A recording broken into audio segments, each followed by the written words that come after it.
Silence, all stand.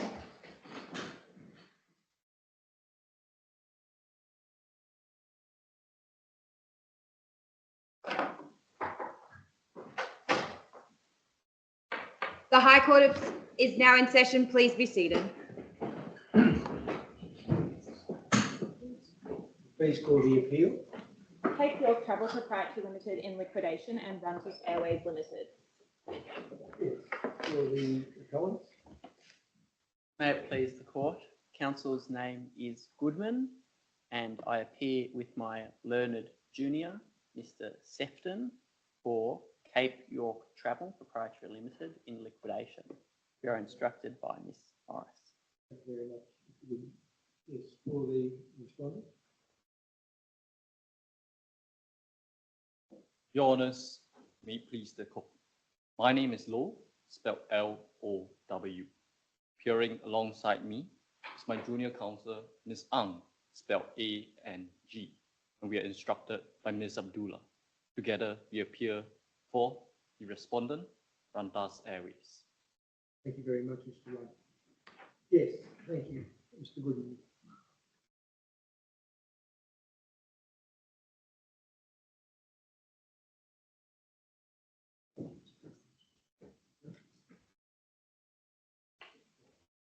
Your Honour, if I may, just before I begin, I will speak to the first ground for 20 minutes. My learned junior will speak to the second ground for 19 minutes, and 1 minute will be the second and third grounds, I should say, for 19 minutes.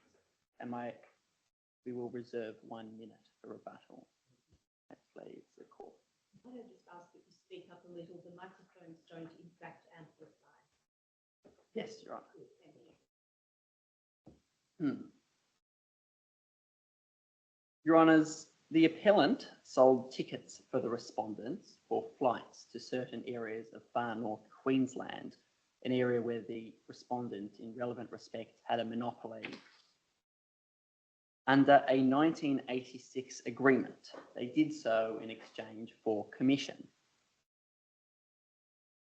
That agreement was on foot for almost 34 years. There was, Your Honours, underpayment of the appellant's commission entitlements amongst other travel agents. That was a breach of contract. Those other travel agents, or some of them, commenced proceedings on the 26th of October 2020, and Your Honours will find that at the Statement of Agreed Facts, I will now refer to as SAF, paragraphs 3 and 12. At the time at which the others commenced proceedings, or shortly afterwards, the respondents believed that they were liable, not only to those travel agents, but also to the appellant. Your Honours will find that finding at paragraph 15 of the SAF, 137 of the judgment of the full court below. How long had the underpayments persisted? Your Honours, there is no evidence of that before this court. Knowing, or rather believing that they were liable, the respondent resolved to apply its leverage to ensure that the appellant would not be able to exercise its right to recover that extant liability.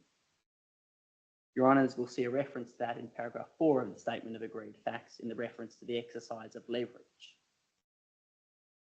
They engaged in 3 acts of pressure in deliberately setting about to ensure the waiver of that obligation. The first was the termination of the 34-year-old agreement. Was lawful conduct, of course. That's correct, Your Honour. All of this conduct is lawful. Yes. The second act of pressure was the cutting of the ticket allocation for the duration of the notice period for termination to the lowest possible. And the third was the express ultimatum, either to sign the new agreement, which included waiver, or to stop dealing with the respondent. And Your Honours will find that finding at clarifications, paragraph 6, paragraph 64 of the judgment of the court below. Your Honours, for the reasons which follow, that pressure was illegitimate, and this court should grant rescission of the contract and restitution of monies paid under it. What is that, illegitimate, or characterised as illegitimate? Your Honours, what we characterise as illegitimate is the combination of those three acts of pressure whilst knowing. Yes, but why? What's the gravamen of the conduct? The gravamen of the conduct, Your Honours, is in two parts.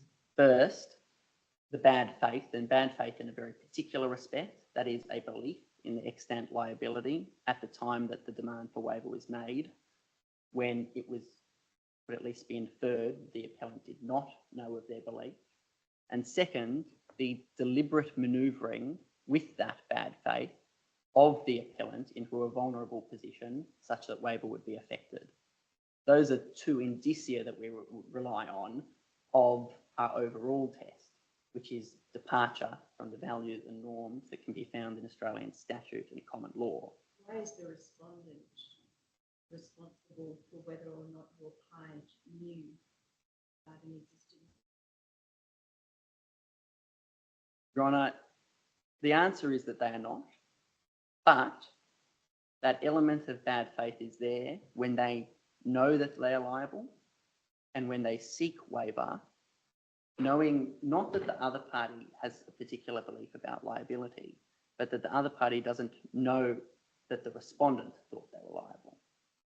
So all contract negotiations where one person has better knowledge than another must be in bad faith. No, Your Honour, we wouldn't say that. The other party doesn't know what you know. Your Honour, this concerns a belief in extant liability. Saying that if they're negotiating a new contract, one party has a belief that they're liable to pay, the other thinks, well, maybe they are, maybe they're not, we don't know. Your Honour, it's the combination, we say, of the bad faith in the knowledge of extant liability and the manoeuvring, the acts of pressure so as to ensure that the obligation will be waived. Mr. Goodman, this all assumes, of course, that we accept that there should be a doctrine of lawful act duress in Australia. So can you inform us as to what the High Court's previous position in respect of lawful act duress has been expressed to be? Yes, Your Honour. There's one decision in particular we would highlight that's on point, which is William Charlie, a case in the 1920s concerning the wheat board. Now, in terms, that case isn't a holding about the existence or otherwise of lawful act duress, and the question was expressly left open in Thorne and Kennedy, of course with His Honour Justice Nettle expressing a tentative view that lawful act duress ought to be recognised in this country. Your Honour, that takes me to the point that there are two sub-issues. First, the existence, and of course they're interrelated. First, the existence of lawful act duress, and second, the particular test to be applied and its application to the facts in this case. Your Honours, we say that lawful act duress ought to be recognised for four reasons. The first, and as a starting point, duress is considered, we say, is concerned, we say, with procedural unfairness to the victim occasioned by the use of illegitimate means. We say it fits in some taxonomical sense alongside undue influence, and perhaps to a slightly lesser degree alongside equitable unconscionability. Why are those doctrines not sufficient? Those doctrines are not sufficient, Your Honours, because they all address slightly different factual substratum in which equity's conscience might be motivated, and they're not directed at the particular set of facts that the doctrine of duress is directed at. If I can flesh that out, equitable unconscionability, of course, focuses on the special disadvantage and the showing thereof, and the unconscionable exploitation of it. Undue influence focuses on relationships of ascendancy and subordination of will in them. We've told Your Honours what we believe duress is concerned with, and we say those are distinct. That's true of relational undue influence, isn't it? But what of actual undue influence?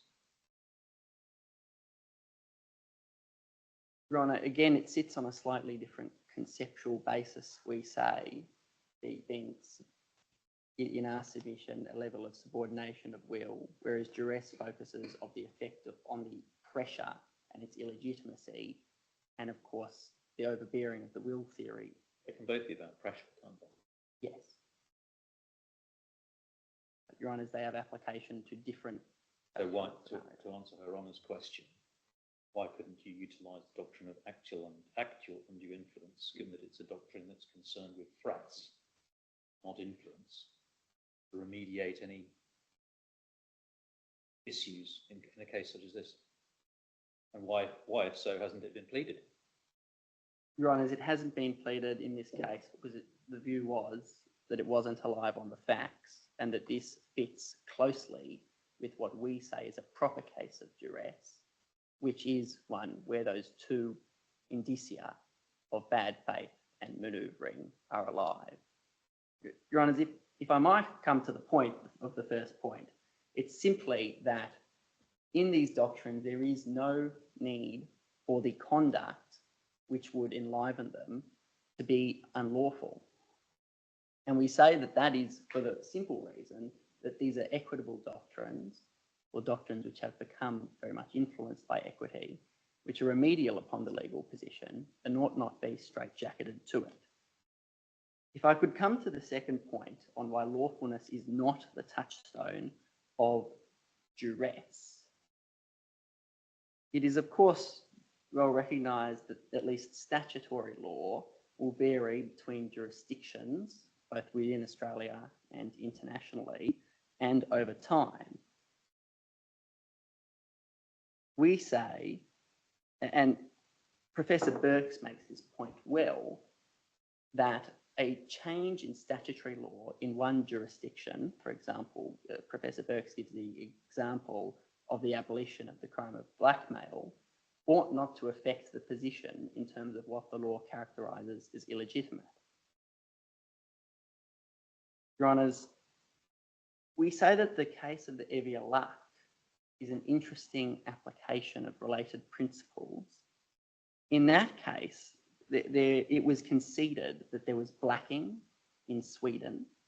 It was conceded that it was illegitimate in English law, and indeed unlawful. But it was also lawful where the blacking occurred in Sweden. Lord Gough, giving the decision for the majority, found that the relevant norms to test the conduct against were those of England, not of Sweden. The point is that the lawfulness in the jurisdiction where the conduct occurs was not the touchstone there. Lord Templeman, in dissent, argued that it should have been that the question was one of lawfulness. And I point Your Honours to page 161 of the decision. Transposing that sort of reasoning over to Australia, if there is a New South Wales contract and there is pressure in Queensland, the position would be that you apply the norms of New South Wales, which may vary. I should say that if it was lawfulness, you would apply the question of lawfulness of New South Wales, the conduct in Queensland. We say that that is not right, that the decision in the Evia Luck was right, and that because there's one common law of Australia and one set of values and norms of the law in Australia, that is what ought to be applied. Not wishing to import norms from the United Kingdom to this country. The short answer, Your Honour, is we shouldn't import norms from the United Kingdom, but we do have some similar ones. I've heard from Australia for many years now, particularly since the Australia Act, and the reality is English courts take a different approach to matters involving commercial relationships. We actually follow what the British courts are doing in that respect. Your Honour, the answer why we should follow it is that it is, as an independent matter, correct in principle. And I would say that the English courts may have intervened in some regards in commercial relationships, but their level of intervention is no more than that countenanced by the legislature here, if anything less, and that it is appropriate to adopt the test which we will propound. Your Honour, if I may move perhaps to the third point, which concerns vagueness, and I'll deal with it very shortly. What's put against us is that a test of lawful act duress is essentially impossible, that it is impossibly vague. We say that's not so. The test we will propound is one of relative certainty, that a person's mind is as much of a fact as the state of their digestion, and we rely upon two things: that proof of the subjective bad faith, and then the manoeuvring, which can be seen objectively, Your Honours, and is easy for the plaintiff in any case to assess. Mr. Gibbon, there's some mention, isn't there, in Times Travel of cases involving manoeuvring, which convinced the majority. How do the facts of this case compare with those cases such as the Kenk? Yes, Your Honour. Is the form of manoeuvring that existed in the Kenk also extant on the current facts? And if so, why?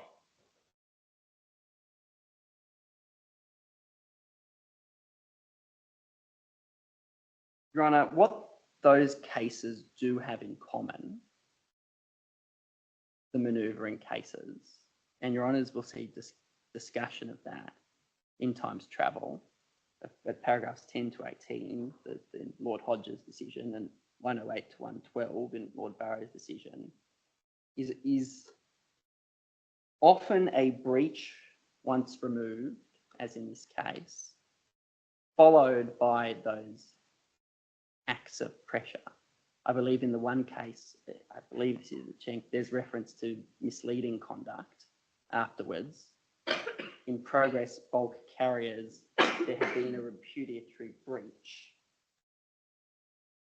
Your Honour, and I intended to come to this, but perhaps the point is best put now in relation to the second issue, the test to be applied, which is that on one view, those cases of unlawfulness once removed can be justified according to, and I recall, Your Honours, that our test is one of departure from norms, the norm that the courts ought to hold parties to their bargains, that norm, in fact, which is put against us, that pact sunt servanda.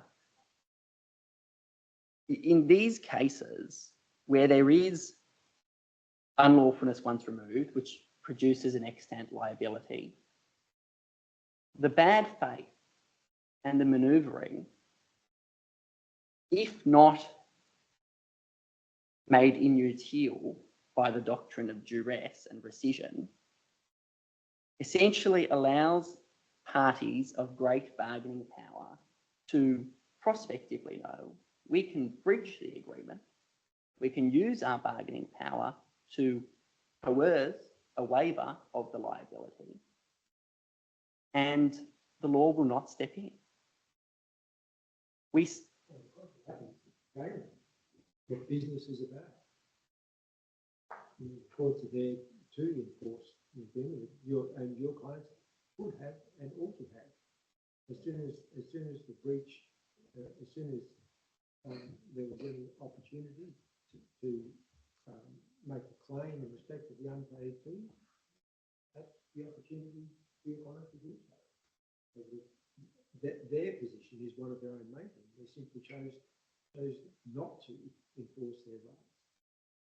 They found themselves in a bad position. Why should the court step in and save them from the consequences of that?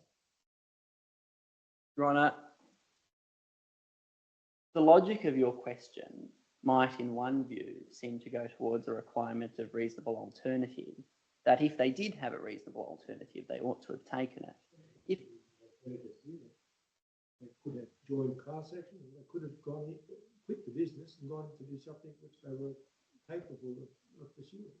Your Honour, my learned junior will deal with that point, but I will address it shortly. There was no reasonable alternative in this case, because at the time that the litigation was commenced on the 26th, our clients were still enjoying good business relationships with the respondent. The decision into the litigation or into the new agreement was only truly propounded on them on the 8th of November when the ultimatum was given. That ultimatum was, it can be inferred, one of short time. For it to be reasonable, what Your Honour would put is that our clients ought to have in 2 days been able to assess the prospect of the claim and decide to enter into it, despite their poor fiscal position. And Your clients have been underpaid over a long period of time during which a large debt built up. Correct? Your Honours, there's no evidence of whether our clients knew of the underpayment of commissions or had the information to know that. Your Honours, if I might return to the first ground of appeal, and my learned junior will be, I'm sure, of great assistance. We've spoken to bad faith, and I want to flesh out how that relates to our question of departure from norms and values. It's of course well accepted that one ought not propound a claim in court which they subjectively believe not to be a good one. His Honour Justice Nettle in Barine and Bluescope goes one step further, we say rightly, to say that one ought not to threaten to propound a claim in court which they know to not be a good one. We say on the same logic that one ought not to set about coercing a waiver of a liability which they know to be a good one. The second norm that we say underpins this bad faith requirement is that of dishonesty. That it is in a broad sense dishonest to take advantage of the informational disadvantage that the appellants could not have known of aspects of the claim to coerce its waiver when the respondent knew it to be a good one. Come back to my question. Why on that exposition of the facts would your client not meet the requirement of being under a special disadvantage for the unconscionable? Your Honour, if I may seek an extension of time to answer Your Honour's question. In short, and Your Honours are not called upon to decide this, but the reason why a special disadvantage in the view of the appellant could not have been made out in this case is that they were arm's length commercial parties and that our clients were, as is often the case in duress cases, well capable of making a decision.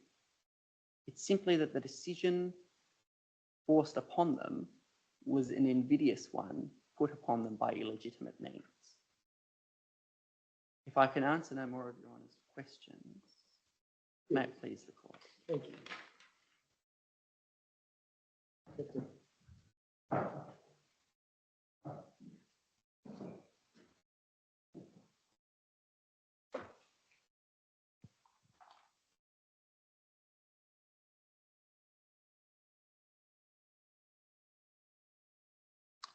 May it please the court. I will address grounds 2 and 3 for the appellants. As to grounds 2, it's the appellant's position that the requirement of no reasonable alternative is not and ought not to form an additional requirement for lawful at duress if such doctrine is recognised by this court. However, if the court is minded to accept that there is such a third additional requirement of no reasonable alternative, it's the appellant's submission that joining the non-payment proceedings was not a reasonable alternative. As to ground 3, which concerns causation, the appellant's position that the applicable causal test in lawful at duress, if recognised, is that of the A factor test and not the but-for test as identified by the full court below. However, if this court is minded to accept that the but-for test is the appropriate causal inquiry, the appellant's submission is that the but-for causation is not established on these facts. I will first turn to ground 2, which concerns that of no reasonable alternative. And firstly, whether there is or ought to be a requirement of no reasonable alternative in cases of lawful at duress.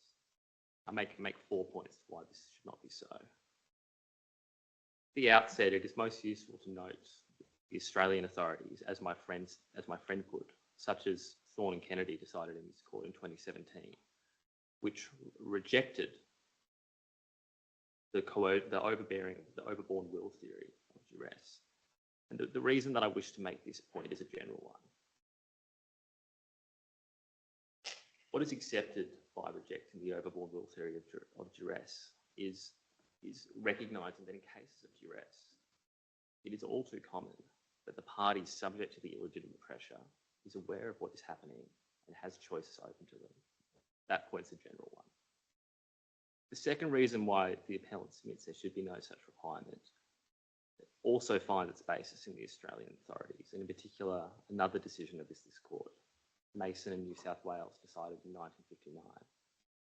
And while that was a case which concerned an unlawful threat of a public authority, the general proposition which we say that Justice Gidon's judgment at page 128 stands for is that the critical question posed by duress, or to be answered to be determined whether there is duress, is not whether the claimant had reasonable alternatives open to them. In terms of making someone do something they don't want to do, if they have an alternative to doing what they're forced to do, then naturally there's a counterfactual they're able to pursue, and if they are, why is it duress? Your Honour, inquiry of whether a claimant had no reasonable alternative open to them has not, in those traditional cases of duress, the duress of the person and duress of goods, ever truly, in the appellant's submission, formed part of the court's inquiry. Duress is a vitiating factor, which is concerned with the vitiation of the consent of a particular claimant that the court is considering. And case law is replete with examples, not examples of lawful act duress cases, but examples of duress cases generally, where the claimant may have had an alternative, such as in Mason, where the claimant, if his goods were seized, may have been able to seek an injunction. And that has historically, in those cases, not precluded relief. And we suggest that framework or that principle should, Your Honours, be extended to these cases of lawful act duress, if the court is minded to accept that. And accepting your point, Mr. Sefton, that there is authority that suggests it's not a substantive requirement. Those authorities all relate to duress to the person, don't they, in particular? There is High Court authority that suggests when you're dealing with economic dealings, that persons who are threatened in respect of economic dealings must take reasonable measures to protect themselves. That's at the heart of the High Court's jurisprudence on vulnerability, I believe. So it would be consistent, would it not, with that jurisprudence to require the person who is faced with an economic threat to do more in terms of taking reasonable steps to protect themselves than one might expect in the context of, say, a gun to one's head. So there could surely be some logic behind that requirement, could there not? Your Honour, the appellant at one level recognises the intuition in conceiving of a distinction in the nature and the seriousness of a threat in the case of a gun to the head, in contrast with that of economic duress. But to accept your Honour's reasoning would require this court to draw what the appellant contends is an unprincipled distinction between those cases of duress of the person and cases of... Why is it unprincipled? I must take more protective measures for myself in respect to my economic dealings than I must when my person is being threatened. My person is being threatened, it's perfectly all right for me to go unreasonable. My fear is enough in its own right. When my economic dealings are being threatened, maybe I have to give pause, look for alternative measures. Your Honour, as a general principle, the appellant is not suggesting that commercial parties or parties in general should not act reasonably and consider their options. But cases of economic duress and lawful act duress can seriously threaten the livelihood of those claimants who are subject to the threshold. maybe their bodily autonomy or their goods are not attacked. But in this case, the livelihood of an entire business and presumably the salary of its staff. Down to questions of degree, depending on how badly the business is. Where do you say then we draw the line? Well, Your Honour, that's precisely the point, if I may. That's why we say no such line should be drawn. And no such line should be drawn in a... I know. Practicing surveillance window. No, Your Honour, because the question of no reasonable alternative comes in at a later stage. Once, if lawful act duress is accepted, the court or equity acting on its conscience has accepted that the pressure is illegitimate. And once it is accepted that the pressure is illegitimate, and be the pressure prima facie lawful or unlawful, court ought not to introduce further uncertainty by having a sliding scale between the seriousness of the pressure to then determine whether there should be this requirement of no reasonable alternative. I will now turn to the application of the reasonable alternative test to the facts, if Your Honours are minded to accept there is such a requirement. As my senior counsel alluded to, it's the appellant's position that joining the non-payment proceedings was not a reasonable alternative. The facts that we rely on, as my senior counsel put, are this. Non-payment proceedings were commenced on the 26th of October. At that point, there is nothing on the facts to indicate that the appellant knew they had a liability owing to them by the respondent. And the critical point is that the express ultimatum was given on the 8th of November, and an inference can be drawn, given the preceding acts of pressure in the past 8 days, no, not 8 days, Your Honour, but within the past 2 weeks, that there was, by implication, an expectation that the appellant would either agree to the offer or reject the offer within a short time frame. And that can be seen as well by the fact that they entered the new agreement on 10th of November. So in light of this 2-day turnaround to make a decision, and additionally in light of the general proposition that litigation is by its nature uncertain and can be costly, as I'm sure Your Honours are well aware, the appellant rejects the proposition that joining the non-payment proceedings in those circumstances was a reasonable alternative. Again, I also note that the fiscal difficulties that the appellant was facing at the time, as noted in the clarifications, that it was independently suffering financial distress to the COVID-19 pandemic. I think to work on the assumption that staying in the business is a flaw to any reasonable alternative. If the company or client are capable of weathering economic storms, it's got a choice. It can sell up and go and do some other business. They'll rise up and carry a reef or something. What you seem to assume that there is no alternative but to move out of that market and into some other market. But I don't know why. Yeah.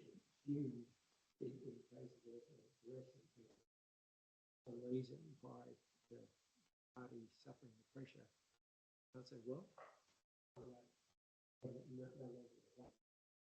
yes, Your Honour. I want to point to 2 facts to address Your Honour's question. The first is that, you've seen at paragraph 1 of the statement of agreed facts, the appellant's business comprised almost entirely of selling tickets to Far North Queensland operated by the respondent. The second is that found at paragraph 6, which suggests that if the reduction in the ticket allocation continued for much longer, the appellant would go out of business. The appellant's entire undertaking operating its continued commercial relationship with the respondent. But that's my point. There's no reason why they stay in that business. You can just go and cease being a ticket seller. Obviously, your client's not very good at it because it can't manage the economic circumstances that come with it. Capitalistic providing tickets. But anyway, you say that the choices are really between signing or not signing. Yes, Your Honour, we do say that that is what the choice is. And one reason we say that is that the full court below identified entering the no reasonable, the non-payment proceedings, my apologies, as the alternative in this case. However, I do note that my friends in their written submissions point to the possibility of the appellant contracting with other airlines to sell tickets. With respect, on the facts, there is no evidence to suggest that there are such other airlines, and it would be a speculative inference for this court to draw to assume that the appellant could merely have contracted with another agent. Your Honour, noting the time, I might move to ground 3 concerning causation.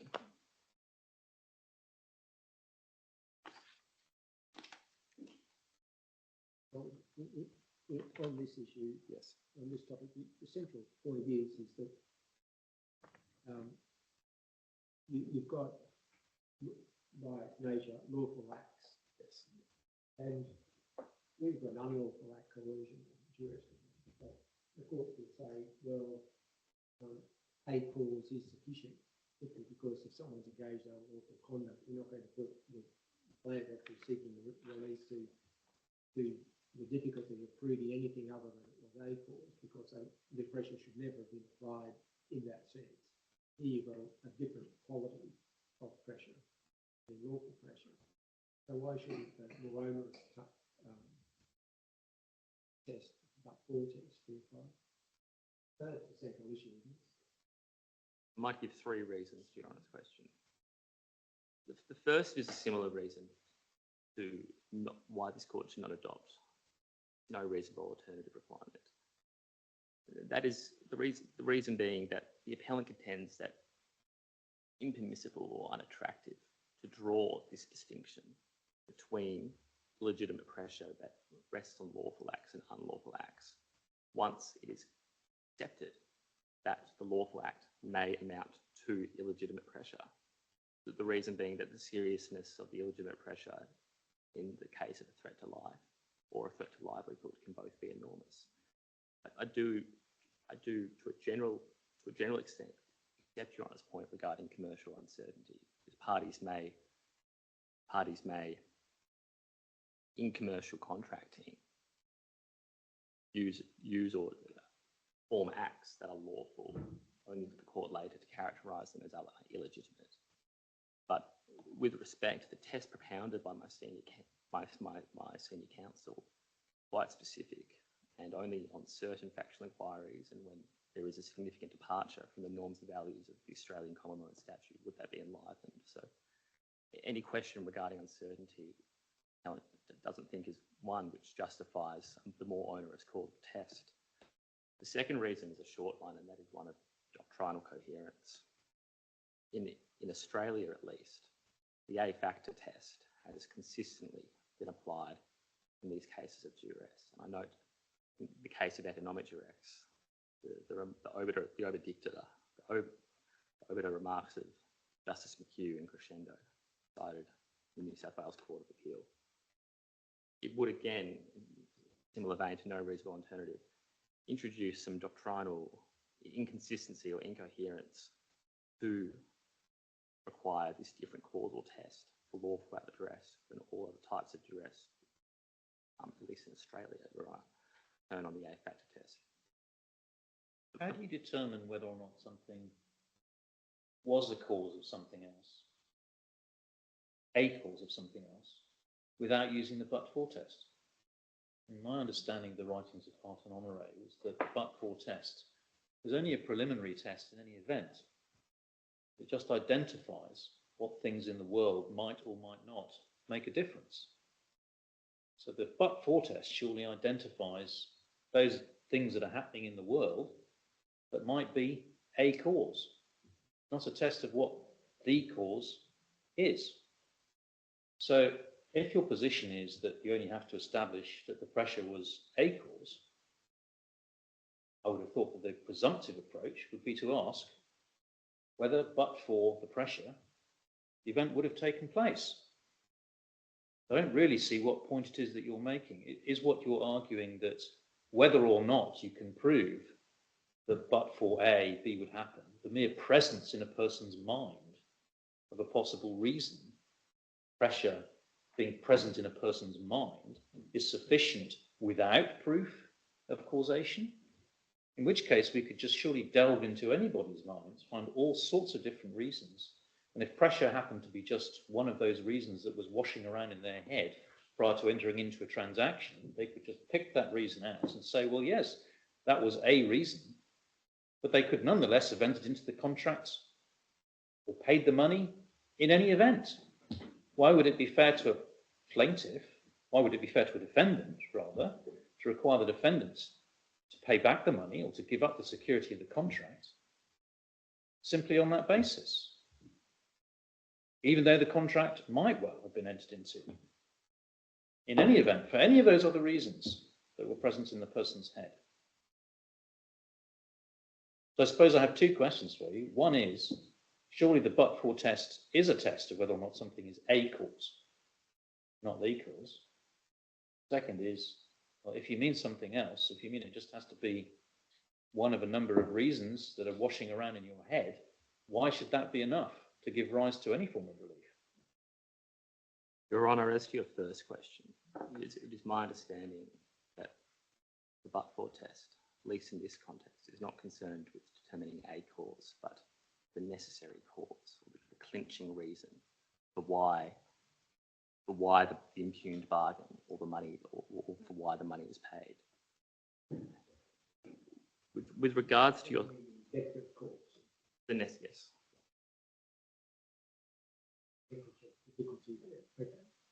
And if I might add one comment as to that, another reason for which the appellant suggests this court not adopt the but-for test is that setting up the counterfactual inquiry in complicated factual circumstances such as this will inevitably pose difficulties for the trier of fact. Now, if I can answer your Honour's second question. So that's the nature of your argument, then, is it that this could be a reason in the head, but there could be other reasons for paying? In other words, it might be just commercially a good idea to pay. Yes, Your Honour. That might be a motivation. Or it might be a spirit of generosity that suddenly overcame the payer or the contractor. Any of those reasons could exist. The mere existence of that one reason in the pot, swirling around in the head, is enough. I note my time. Can I request a 30-second extension to answer Your Honour's question? Yeah. I can come back to the point I made before. Yes, the appropriate inquiry in this case is a factor. Because to do otherwise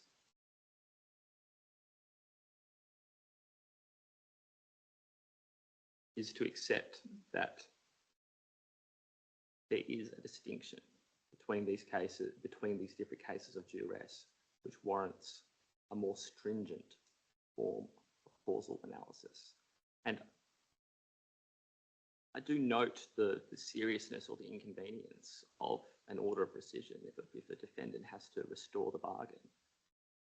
But duress is not a wrong that one is seeking damages for. Is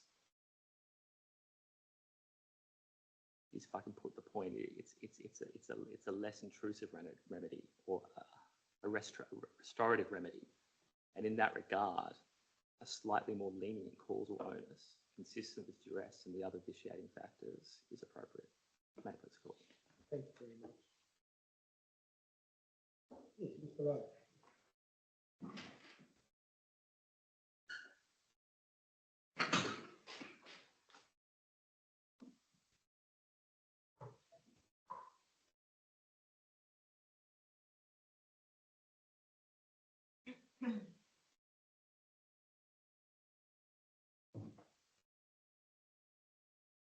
Before I begin, just to set up the respondents' time allocations, I will be speaking for 21 minutes on the first ground of appeal, and my junior counsel, Ms. Ang, will be speaking for 17 minutes on the second and third grounds of appeal. We will reserve 2 minutes for Sir rebuttal.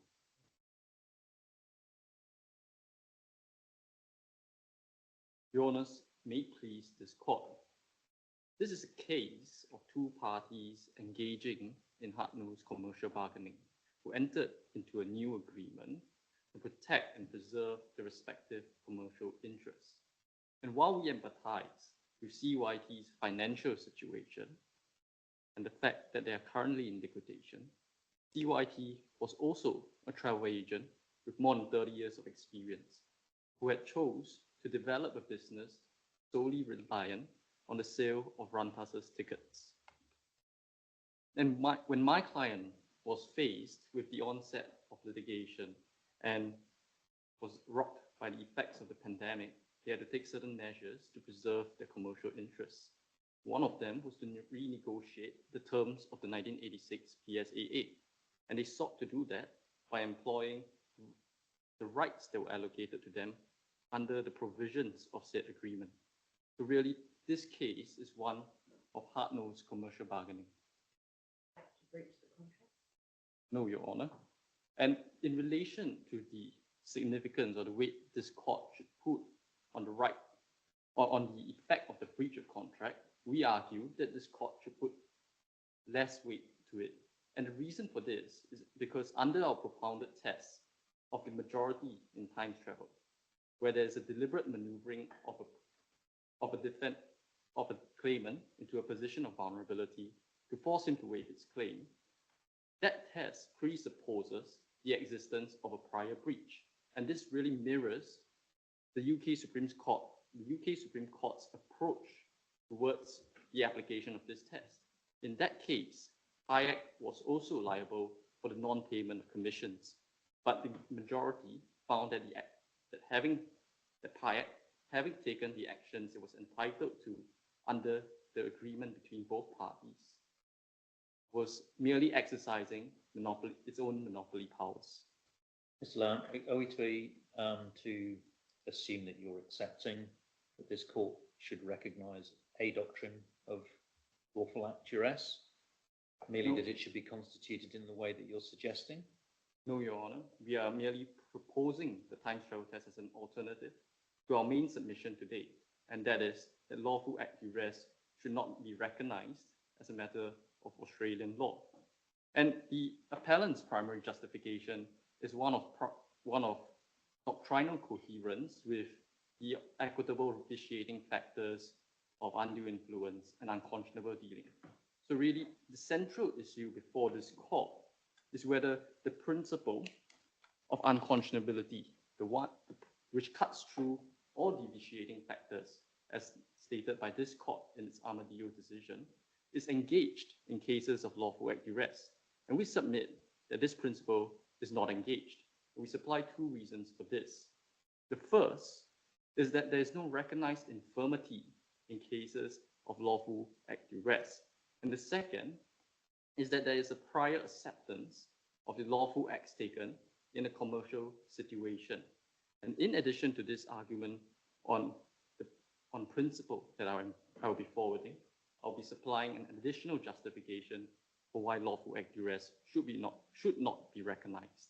And that is because it is prone to generate uncertainty, whether it be the appellant's proposed test of the bad faith demand by Lord Burrows, or under Lord Hodge's test in times travel, which we propose would be adopted in our alternative submission. Your position is that party can, in bad faith, breach. This court should recognise that commercial parties should be entitled to breach contracts in bad faith to effectively starve their fellow contract maker of funds, and then use their economic power to force them into agreements they would otherwise not have entered into. That's just business, is it? We would not go so far to say that, but really the instances which breaches of contracts occurred, as Your Honour had put to the appellant earlier, can occur in a myriad of situations. And there are many occasions where commercial exigencies demand a renegotiation because of a potential breach of contract. One such situation is that of Williams and Roffey Brothers. But because both parties renegotiated their contracts to obtain a practical benefit, the court, in that case, upheld the agreement. In our case here, It was today, rather different though, Williams and Roffey, though, wasn't it? Because in that instance, I believe that the offer in respect to the renegotiation was made voluntarily.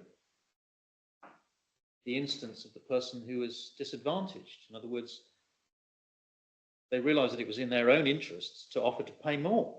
It's very different from a situation where someone demands that another person waive their legal right to recover damages. Not knowing that the damages might be available to them. Williams, Isn't that the relevant infirmity in this case? to take your Honour's question but first. where was the threat in Williams and Roffey? There wasn't one. Well, the fact is that in Williams and Roffey brothers, there was a potential breach of contract. And if the standard is that of unlawfulness, then surely the policy against breaches of contract would be engaged. But in the present situation, what we have is a settlement agreement. And the settlement agreement presupposes a potential breach of contract. And both parties here entered into the agreement for their own, to safeguard their own commercial interests. In the case, our position is that with respect to CYT, they had entered into the agreement because they would rather keep Rantas on site, having put all their eggs in one basket and built a business reliant on my client.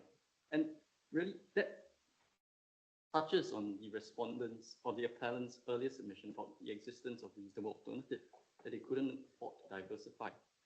And that is because they saw the continuation of the business relationship with Rantas as something that was important to them. I know this is leaning into my junior counsel's submissions on issue 2.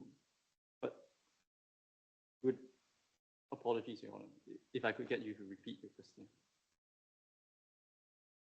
Inquiring as to where the infirmity is in this case, because the appellant has identified that it did not in fact know that there was the outstanding liability for it negotiated, the waiver clause. So does that not put it in a different category from that which you were describing to us, and a reason why the principle of unconscionability might be? Well, we first argue that CYT CEO, paragraph 7 of the facts, knew of the existence of a claim. And it is, and we need not go so far as to require that CYT knew of the existence of legal remedies. From the facts, it knew that there was a potential claim on the non-payment of commissions. And with regard to the overarching point of whether an infirmity occurred, we submit that in cases of commercial dealings, there is no such infirmity as vis-a-vis commercial parties, because commercial parties have an expectation of being able to deal with arm's length at each other. And earlier, the appellant submitted that undue influence and unconscionable dealing fails to deal with situations where pressure is applied. Or we submit that there's this gap in the law for a reason, and that returns to the original point of the absence of an infirmity. Well, couldn't the gap be explained simply because the doctrine of unconscionability relates to a different phenomenon? Exploitation of personal disadvantages, which are not extant in cases like this. And that is, I wouldn't necessarily be indicative that a doctrine that was concerned with threats rather than the exploitation of personal weaknesses shouldn't be developed so as to accommodate a broader range of conduct, surely. well, as Your Honour noted earlier, the doctrine or the equitable vitiating factor of undue influence does deal with a wider array of pressure, forms of pressure being applied than mere threats, deals with forms of persuasion as well. So really to tie the two doctrines of unconscionable dealing and undue influence together, the reason why the principle of unconscionability is engaged to invoke the Court of Equity's jurisdiction is because in those cases, there's a claimant in the case of undue influence with an overborne will. In the case of unconscionable dealing, a claimant with a special disadvantage who is unable to make a rational judgment for himself. This goes to show that there is an infirmity of mind. But the infirmity of mind in the case, in the hypothetical put forth by Your Honour, would be one of a rational claimant. And that is conceded, or rather that was brought up by the appellant in their written submissions, that cases of duress involve a rational claimant. And that is why the principle of unconscionability cannot be engaged in cases of duress, because there's nothing reprehensible about applying pressure on a commercial party with his faculties intact and able to make a rational judgment as to his best interests. But to add on to why the principle of unconscionability is not engaged, the fact is that in commercial situations, there is a consent to the application of lawful pressure. When parties enter into commercial negotiations, they are taken to have consented to the prevailing market conditions. And that is a point raised by academics in Australia, such as Rick Bigwood, as well as in other jurisdictions like England by Professors Davies and Day. So in the present case, CYT had chosen to operate in a monopoly context. As stated in paragraph 1, for 30 years, its business almost entirely comprised of selling tickets for flights to far north Queensland, tickets supplied by my client, Ramtas. And to add to that, they entered into a 1986 PSAA. And clause 2B and 2C fleshes out the rights, or rather states that my client was only obliged to provide a ticket allocation of 30 tickets and is entitled to terminate the contract with 1 month's notice. And in fact, clause 13, which provides for the rights of termination, is not as one-sided, or rather, is not as one-sided as the appellant would seek to portray the entire totality of circumstances. Because clause 13 also supplies the appellant with their own right to terminate the 1986 PSAA. So it was always open to them to, apologies. So in this context, really, my client was simply exercising its lawful rights bargained for in the context and which the appellant had agreed to. So, are you really arguing that commercial parties consent to all of these vitiating factors that might be brought to bear upon them simply because they're commercial parties? Is that the argument that you're saying that Professor Bigwood was making? That's not my understanding. Well, I would not go so far as to say that Professor Bigwood makes the argument that parties can apply threats which relate, or rather apply pressure which relate to the objective circumstances which parties find themselves in. And we argue that the objective circumstance which CYT finds itself in is the monopoly context which it chose to operate in, as well as the provision of certain rights of termination and the right to control the ticket allocation under the 1986 PSAA. And therefore, so if hypothetically, beforehand, you had tried to construct a bargain and you'd asked them, so what is it that you're accepting the risk of? That seems to be the source of your argument.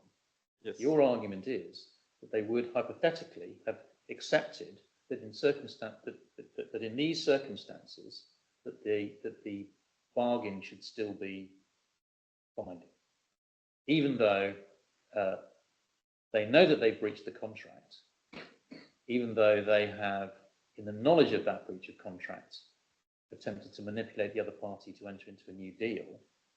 That is still something that hypothetical reasonable bargainers would expect to occur. well, That's the argument. That's part of the market norm. moment of this court's time.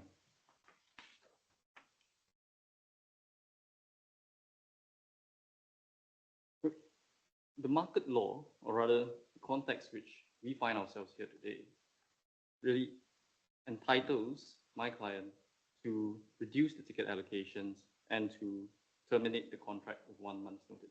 And we know that there is a prior breach of contract. But my client had not used, or rather had not breached the contract to force CYT into a position of vulnerability. That is the nature of the test proposed in Times Travel.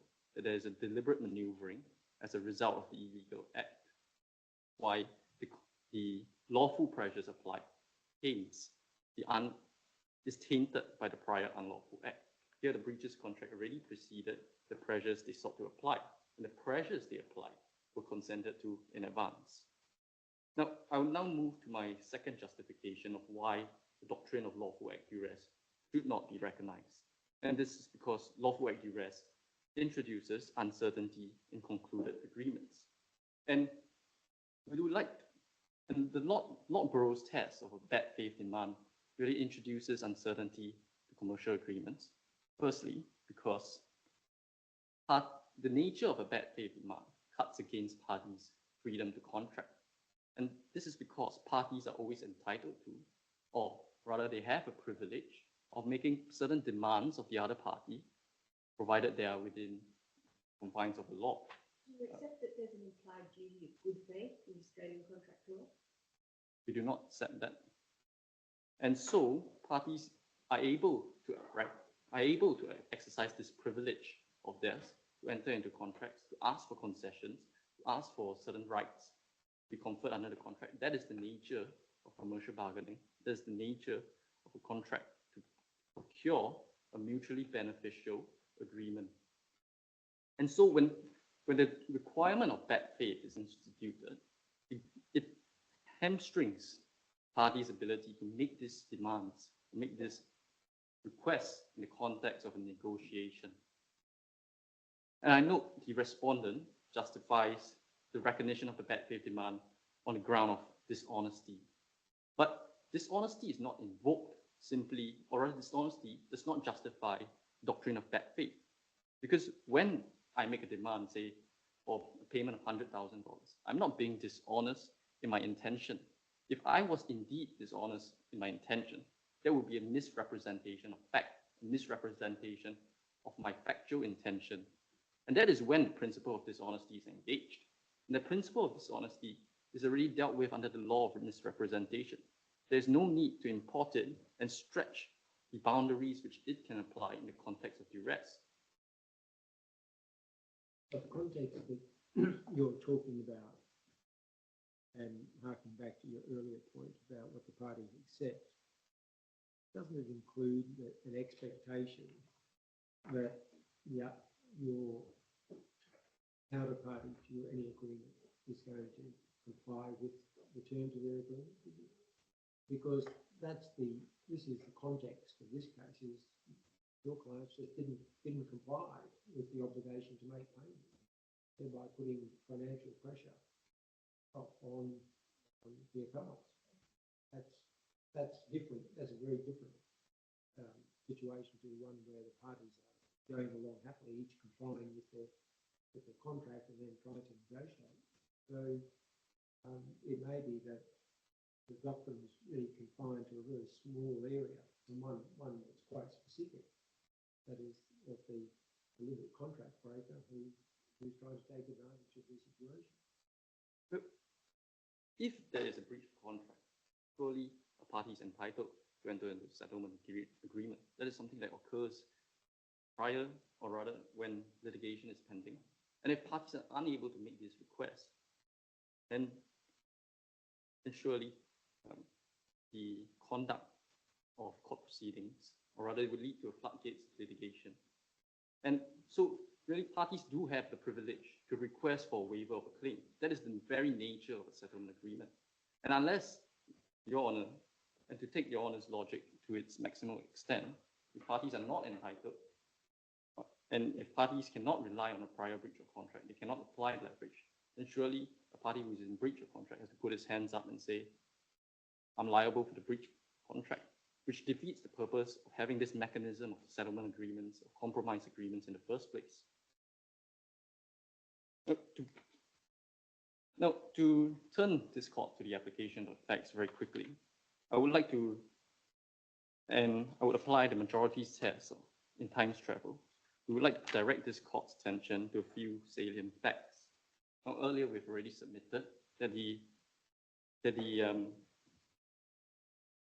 pressures applied to the reduction of ticket allocations and the notice of termination was something that was consented to between parties, given that it was found in the 1986 PSAA, and that would not trigger or that would not satisfy the majority's requirement of the use of reprehensible or illegitimate means to maneuver the claimants into a vulnerable position.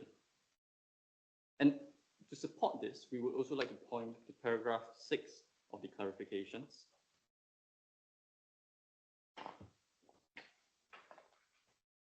The very last line states that Rantas had no intention to put CYT into liquidation. It was in Rantas's interest for CYT to remain in business. This goes to show that the new agreement was a commercially beneficial settlement agreement. Designed to protect parties' interests, CYT could continue the relationship it had with Rantas for more than 30 years, and Rantas could manage the effects of the oncoming slew of the non-payment of commission proceedings. Unless I may be further assistance to this court. Yes, no, thank you. Thank you very much. This concludes my submission.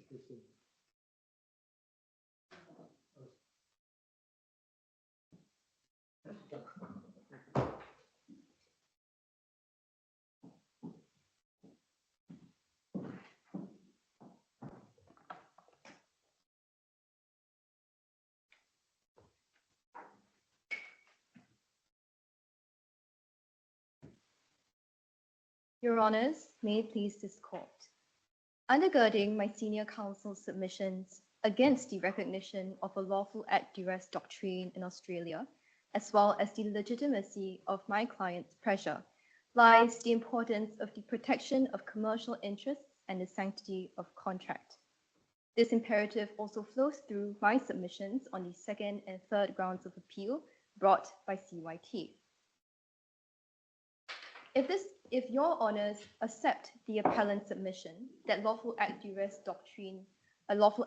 doctrine should be accepted and recognised in Australia, then we submit that the stricter standards imposed by way of the no reasonable alternative requirement and the but-for test of causation should be applied in order to sufficiently confine the application of lawful act duress.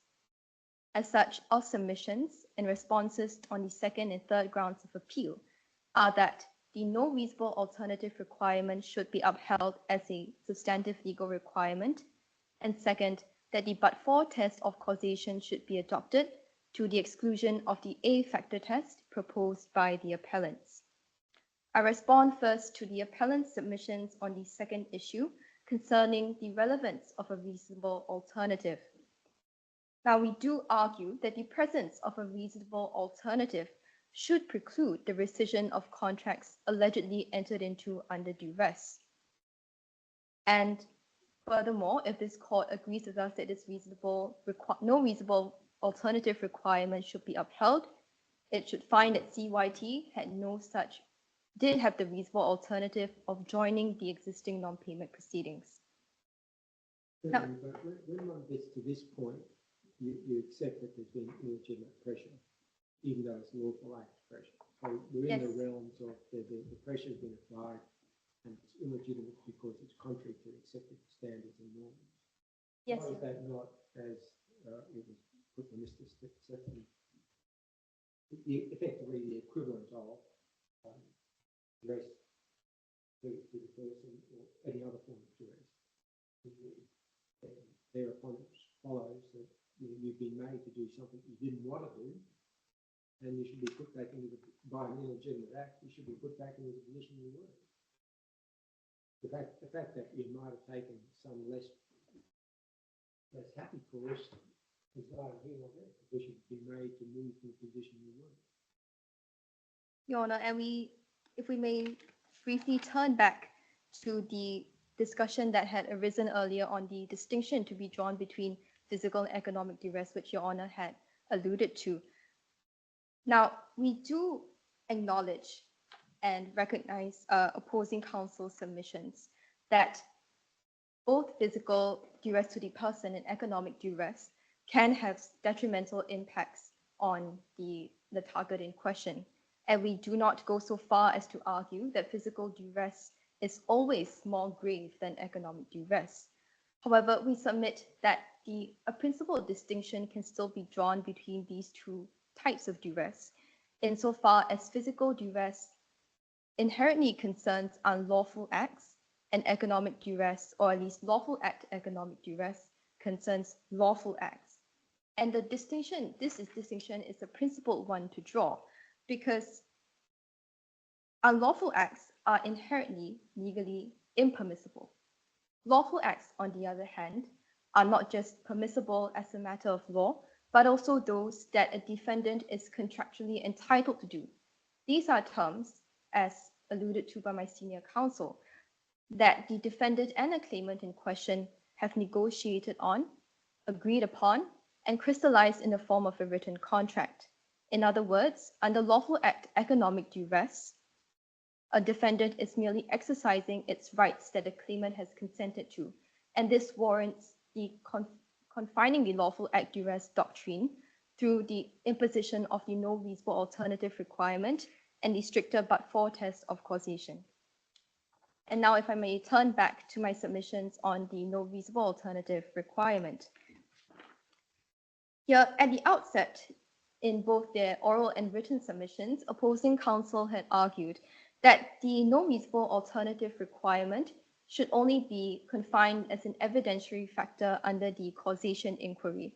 This is made out at paragraph 12 of their written submissions.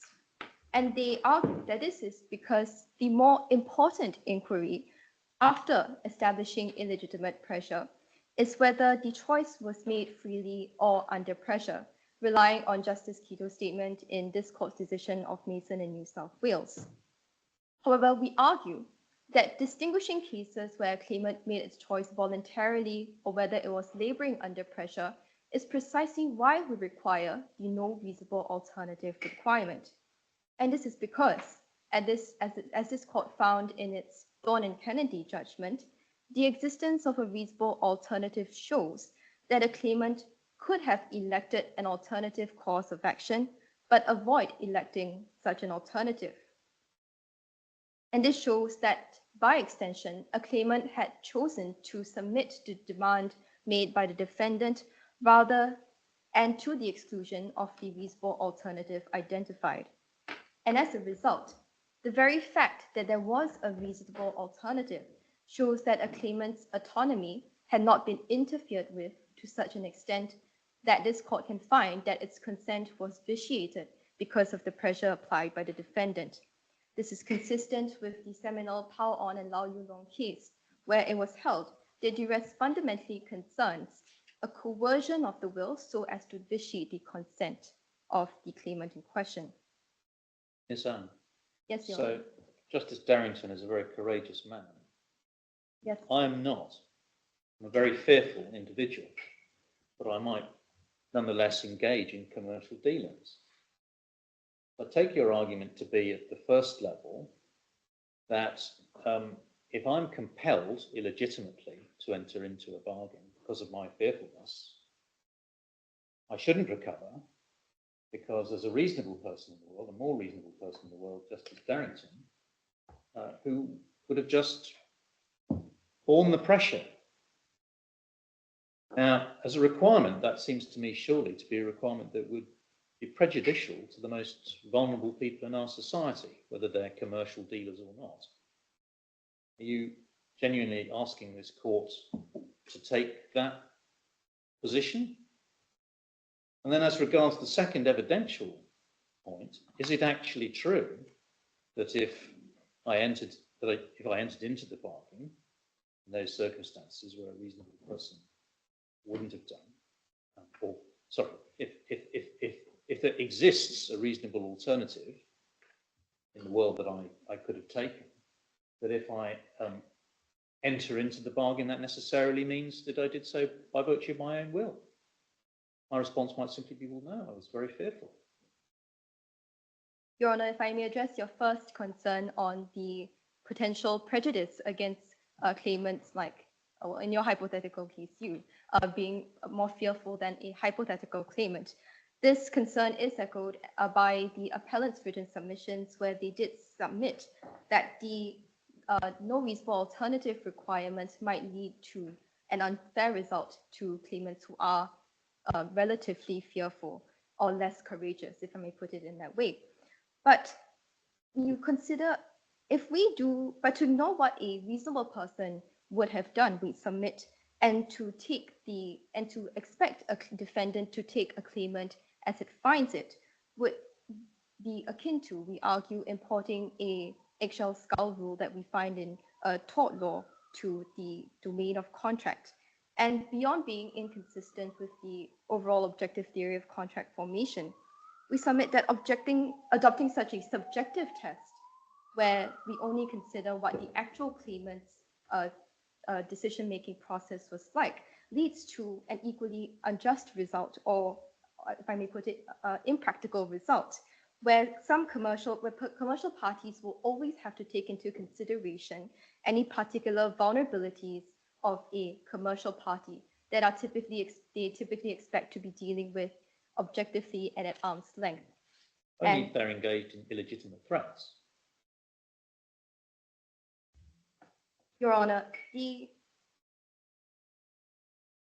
this turns on or rather, if a claimant is relatively fearful than a hypothetical claimant, for instance, this is something that is inherent to a claimant itself, and it's not born out of the illegitimate threat applied by a defendant. And as such, we maintain that at least in the commercial context of lawful economic duress, the no reasonable alternative requirement is still a principled one to uphold. And now and I believe that this also addresses your second concern on the evidential difficulty concerning the requirement. And if Your Honors are with me on our submission that as a matter of principle, the no reasonable alternative requirement should be upheld, we turn to the facts. And here we submit that CYT did indeed have the reasonable alternative of joining the non-payment proceedings. Earlier, a question was posed to opposing counsel on whether CYT knew of the underpayment of commission and the possibility of pursuing a non-payment claim against my client. But I believe my senior counsel has already assisted this court with where this is supported on the evidence, and unless this court requires further assistance on the matter, we turn. It wasn't reasonable. They had no reasonable alternative because they didn't know whether or not the class action would be successful, whether there's a valid claim, and they couldn't afford lawyers. And one of the reasons they couldn't afford lawyers is because your client failed to meet their contractual obligations. So that the ascertaining the particular circumstances of the case wasn't reasonable. And you say, well, there's no reasonable alternative because why would a person not knowing whether there's a valid claim or not give up an opportunity with renters to go and pursue a claim in respect to which they don't know whether it's good or bad. And that's perfectly appropriate in a case like this where your client put them in that position.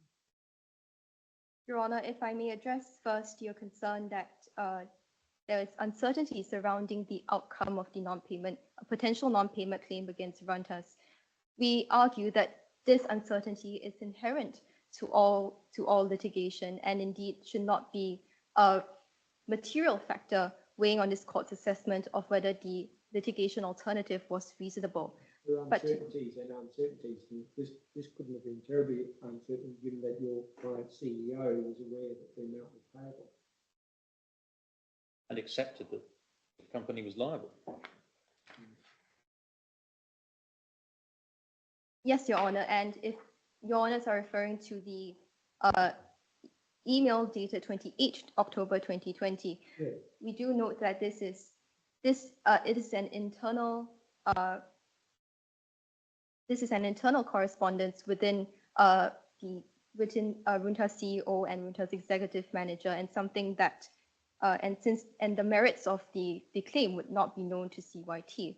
And to address the other concerns surrounding CYT's inability to finance the litigation, we note that despite what CYT had represented as of the 8 November email at paragraph 7 of the agreed facts, if this court refers back down to paragraph 9, where it sets out that as of 1 December 2020, CYT was nonetheless able to adduce the $250,000 as payment of agency retention fees to Rantas. That doesn't mean it had sufficient funds to pay lawyers on top of its other business obligations.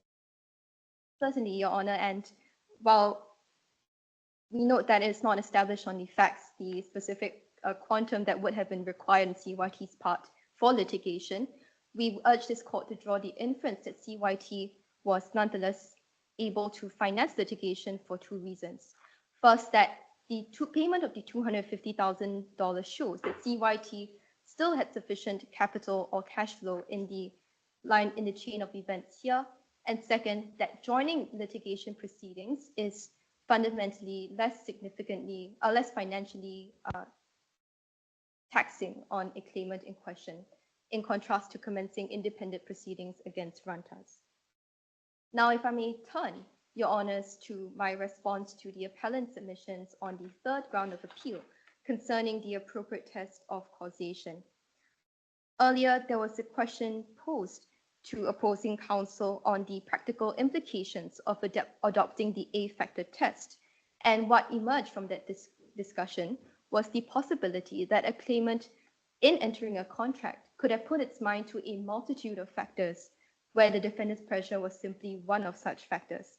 And indeed, the response of opposing counsel was that the A-factor test is nonetheless still preferable to the but-for test, because the but-for test shows that what the necessary cause of entering the contract is. And we submit in response, however, that where a claimant seeks to rescind a valid contract, this court should necessarily have its mind to the but-for test of causation, because it is important to determine if the defendant's pressure was merely a direct or merely a tangential reason as to why a claimant entered a contract. It is entirely plausible that a claimant like CYT would have entered a new agreement because it considered the commercial benefits of continuing its business relations with Rantas, for example, against the backdrop of other travel agents suing Rantas. And if I may now turn to why the but-for test, if accepted by this court, is indeed satisfied on the facts, this is established by the lower court's finding at paragraph 15 of the facts, specifically paragraph 245 of the lower court's judgment, where it found that even though Rantas' pressure was a factor, it did not satisfy the but-for threshold. And Your Honours, So can I return to this question, which is probably too academic to entertain the court for long. But do you see the but-for test as being a test that identifies the cause of an event, or simply a possible cause of an event? I'll give you an example. So what's the cause of me being on this bench today? And there could be two necessary factors for that event. One of which is that I was asked. The other one of which is that I got out of bed this morning. Both of those are necessary requirements for the occurrence of me being here today. Your Honours, before I take your question, I note my time. If I may ask for a slight extension to address your concern, certainly. And we submit that the but-for test neither identifies both any factor, or rather the sole factor of why a claimant entered a particular contract. Instead, we submit that it lies in the middle of these two extremes, where the but-for test identifies a significant or substantive cause, because it considers the counterfactual, where if the pressure was not applied, if the claimant would still have entered the contract in question. And unless I may take any further questions from Your Honours. Thank you very much Thank you. for indulging me. Yes, thank you, Mr. Goodman.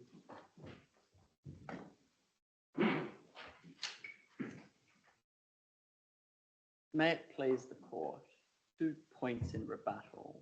The first is that on the logic of my learned friend's argument on the first ground, a company can commit the most fundamental breach, the most deleterious breach of contract to the other party, realise they've done it when the other party doesn't know as they do, coerce the waiver, put them into vulnerability, and then avoid the contract in that way. My friends talk about the sanctity of contract. The sanctity of contract requires rescission in circumstances such as those. This is that case. My second point, Your Honours, is on the application of the but-for test. A lot of words have been, or ink has been spilled about what test ought to be applied in this case. But this is not a difficult novel to unpick. They terminated the old agreement, they cut the tickets, they issued an ultimatum, waive or don't contract with us. They then entered into the new agreement. That was the but-for clause. No other magical clause could have existed. May it please? The effective clause. Quite right, Your Honour. Unless I can further assist. Okay, thank you. May it please?